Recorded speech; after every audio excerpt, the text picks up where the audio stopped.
धर्म सम्राट स्वामी श्री करपात्री जी की आज जयंती तिथि है। श्रावण शुक्ला द्वितीया को ही सरयू पारीण विप्रकुल में प्रयाग के निकटवर्ती प्रतापगढ़ जनपद में आपका मंगलमय अवतरण हुआ था और संपूर्ण जीवन अत्यंत विलक्षणताओं से भरा हुआ है। उनके त्याग को, उनके तप को, उनकी तितिक्षा को, उनके संयम को, उनकी व्रत निष्ठा को, उनकी संन्यास निष्ठा को, उनकी धर्म निष्ठा को क्या कहें, कितने उनके दिव्य गुण कहें। एक एक का विचार करने पर लगता है कि पूज्य स्वामी करपात्री जी के जैसे स्वामी करपात्री जी ही थे। यह नहीं कहा जा सकता कि करपात्री जी की जैसे अमुक ऐसा। इस कोटि के जो महापुरुष होते हैं वे भगवत संकल्प से ही प्रकट होते हैं। भगवान के अवतरण का हेतु और भगवान से अभेद स्थापित जिनका हो चुका है, ऐसे भगवत स्वरूप महत्पुरुषों के आविर्भाव का प्रयोजन भिन्न भिन्न नहीं, एक ही है। भगवान के अवतार का प्रयोजन है यदा यदा ही धर्मस्य ग्लानिर्भवति भारत अभ्युत्थानम् अधर्मस्य तदात्मानं सृजाम्यहम् परित्राणाय साधूनां विनाशाय च दुष्कृतां धर्म संस्थापनार्थाय संभवामि युगे युगे। बहुत प्रसिद्ध है, प्रायः सबको यह कंठस्थ रहता है। श्री करपात्री जी के अवतरण का काल भी इसी प्रकार का था। धर्म की ग्लानि का काल और अंग्रेजों के द्वारा थोपी हुई पाश्चात्य संस्कृति और उसके दुष्प्रभाव के कारण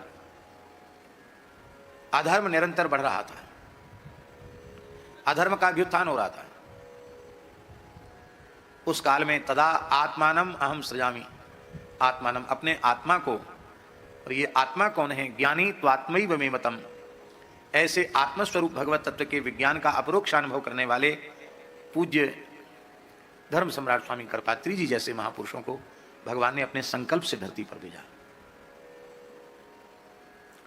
जहां ज्ञान वैराग्य भक्ति पूर्ण धर्म का, सदाचार का, तत्व का उपदेश करके सज्जन पुरुषों का, साधु पुरुषों का शील सदाचार धर्म संरक्षित करके उनका वास्तविक परित्राण श्री स्वामी जी के द्वारा किया गया। और उस समय के प्रबल धर्म विरोधी विचारधारा के जो भले ही बनते हों वैदिक,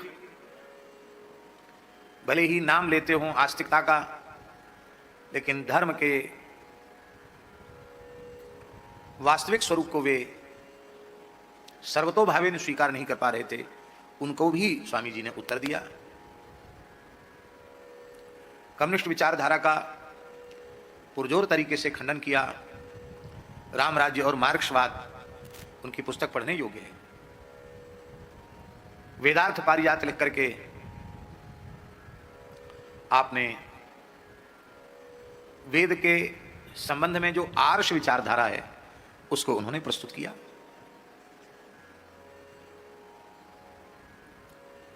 तो दुष्टों की दुष्टता का विनाश किया। उनकी दुष्टता का विनाश ही दुष्टों का विनाश। दुष्टता ही नहीं रहेगी तो दुष्ट कहां रहेंगे? दुष्ट में ही तो दुष्टता रहेगी। और वैदिक हिंदू सनातन धर्म को पुष्ट करके पुनः उन्होंने पुनरुज्जीवित किया। जी उस काल में जब देश स्वतंत्र हुआ, हिंदू कोड बिल का विरोध यदि कोई करने वाला महापुरुष था, सरकारी यातना झेलकर, तिरस्कार झेलकर हिंदू कोड बिल का विरोध करने वाला, तो वह पूज्य स्वामी श्री करपात्री जी महाराज थे। 1966 का गोरक्षा आंदोलन, उस समय प्रचार प्रसार के आज जैसे साधन है वैसे साधन नहीं थे। सोशल मीडिया जिसको आजकल लोग बोलते हैं वो वैसा नहीं था, उस समय था ही नहीं। ऐसे होर्डिंग और पोस्टर भी उस समय आधुनिक यंत्र नहीं आए थे, इसलिए वो भी नहीं छपते थे। कपड़े के ऊपर कलम से लिखा जाता था, बैनर बनते थे। उस जमाने में जब प्रचार प्रसार के बहुत अधिक साधन नहीं थे, उस समय स्वामी जी ने गोरक्षा के लिए कैसी अलख जगाई होगी, हम तो विचार करके कई बार एकदम चकित रह जाते हैं। 1966 के गोरक्षा आंदोलन में देश की राजधानी दिल्ली में 15 लाख से अधिक संख्या में लोग पहुंचे थे। स्वतंत्र भारत के इतिहास में आज तक इतनी बड़ी भीड़ किसी आंदोलन में उपस्थित नहीं हुई। राजस्थान से, मध्य प्रदेश से सर्वाधिक लोगों की उपस्थिति हुई थी। राजस्थान के लोग बहुत थे, मध्य प्रदेश के लोग बहुत थे। छोटे छोटे बच्चे, जो दूध पीने वाले बच्चे अभी बोल नहीं सकते, ऐसे बच्चों को भी गोद में लेकर के माताएं आई थी। और ये आशंका थी कि कुछ अनहोनी हो सकती है, सत्याग्रही गोरक्षकों के ऊपर यह वर्तमान सरकार गोली चलवा सकती है, ऐसी भी आशंका थी। लेकिन इसके बाद भी माताएं इतने उत्साह से भरी हुई थी कि गोरक्षा का पवित्र संकल्प लेकर हम गोरक्षा की बलिवेदी पर भी समर्पित हो जाएं अपने दुधमुहे बच्चों के साथ, तो भी हमें कोई डर भय संकोच नहीं। गोरक्षा के लिए हमारा तन मन प्राण सर्वस्व न्यौछावर है, ऐसी भावना पूज्य स्वामी जी ने जगाई थी। आंदोलन को कुचला गया। स्वामी जी तिहाड़ जेल में रहे और पूज्य गुरुदेव श्री भक्तमाली जी के जीवन पर बहुत बड़ा प्रभाव स्वामी कृपात्री जी का पड़ा। जब महाराज जी काशी में अध्ययन कर रहे थे, उस समय से ही महाराज जी का कृपात्री जी से प्रेम हो गया था। ज्ञान वापी पर कृपात्री जी के प्रवचन होते थे, महाराज जी सम्मिलित होते थे और काशी से लेकर ब्रजभूमि तक उनका प्रेम रहा। ब्रज मंडल का राम राज्य परिषद का अध्यक्ष तो पूज्य गुरुदेव पहाड़ी बाबा महाराज को कृपात्री जी ने बनाया। महाराज जी बोले, भाई हम तो कोई पार्टी वार्टी में आते नहीं, किसी सभा में जाते नहीं, हमको क्यों बना रहे हैं? बोले, आप जैसा महान योगी तपोधन ऋषि ही और राम राज्य परिषद का अध्यक्ष ब्रज प्रदेश का होना चाहिए। खाक चौक में बहुत दिन रहे पूज्य स्वामी जी महाराज। पहाड़ी बाबा खाक चौक में लंबे समय तक स्वामी जी विराजे। और पहले ब्रज में गीता जयंती कहीं नहीं मनाई जाती थी, तो महाराज जी ने कहा, भाई ठाकुर जी का धाम है ब्रज, और गीता जयंती के दिन कोई गीता का नाम लेवैया नहीं है यहाँ, ये ठीक नहीं है। तो ब्रज साहित्य परिषद के माध्यम से महाराज जी ने गीता जयंती मनाने का प्रथम निश्चय किया। और पहला गीता जयंती उत्सव लक्ष्मण मंदिर में श्री पंच रामानंदी निर्वाणी अखाड़े में, जहाँ पूज्य गुरुदेव भक्तमाली जी लगभग 40 वर्ष से भी ऊपर समय जहाँ महाराज जी का व्यतीत हुआ। और इस समय हमारे गुरु भाई महंत अशोक नारायण दास जी वहाँ सेवा संभाल रहे हैं। तो वहाँ गीता जयंती सबसे पहले आयोजित की गई और महाराज जी वो गीता जयंती महोत्सव त्रिदिवसीय था। और महाराज जी ने पूज्य स्वामी कृपात्री जी से प्रार्थना की कि शुभारंभ आपको करना है, तो बाबा विचार करें कैसी सुविधाएं। उस समय थी ही नहीं सुविधाएं, पर स्वामी कृपात्री जी महाराज 3 दिन तक लक्ष्मण मंदिर में ही विराजे। कुआं से उनका सब जल का निर्वाह हो जाता था और 3 दिन उन्होंने श्रीमद् भगवद गीता पर अद्भुत प्रवचन किया। आज जो कुछ गोरक्षा की, गो सेवा की, गो उपासना की यत्किंचित किरण दिखाई पड़ रही है, चेतना दिखाई पड़ रही है, दास का ऐसा विश्वास है कि पूज्य धर्म सम्राट स्वामी कृपात्री जी महाराज की कोटि के जो महापुरुष हैं, संत हैं, जिन्होंने गोरक्षा के लिए अपना जीवन उत्सर्ग किया, उन महत्पुरुषों के सत्संकल्प का ही प्रभाव है। जो पूज्य पथमेड़ा महाराज जी जैसे महापुरुष जो अहरनिश गाय के लिए चिंतन करते हैं, परम पूज्य श्री स्वामी निरंजन देव तीर्थ जी महाराज, जगत गुरु शंकराचार्य पुरी पीठाधीश्वर जी महाराज, जिन्होंने सबसे लंबा उपवास गोरक्षा के लिए किया, 73 दिन का उपवास, 72-73 दिन का उपवास किया था। और निश्चय किया था पूज्य स्वामी जी ने कि जब तक भारतवर्ष में गोवध हो रहा है तब तक हम अपने जो शंकराचार्य पद के जो अनुरूप चिन्ह हैं, छड़ी छत्र सिंहासन, इनको हम स्वीकार नहीं करेंगे। और वे सामान्य आसन पर ही बैठते थे, पूरे जीवन में कभी सिंहासन पर छड़ी छत्र आदि के साथ नहीं बैठे। और उस परंपरा का निर्वहन वर्तमान पुरी पीठाधीश्वर जगत गुरु शंकराचार्य श्री स्वामी निश्चलानंद सरस्वती जी महाराज भी अत्यंत श्रद्धापूर्वक कर रहे हैं।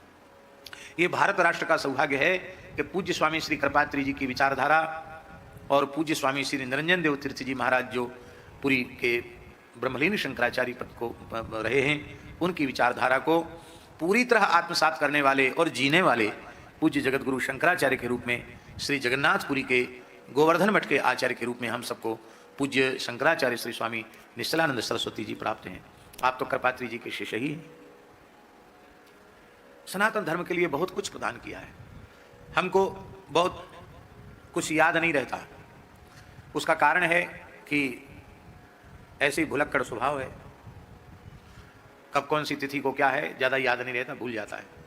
पर श्री कृपात्री जी महाराज की जयंती कभी नहीं भूलती। क्यों नहीं भूलती?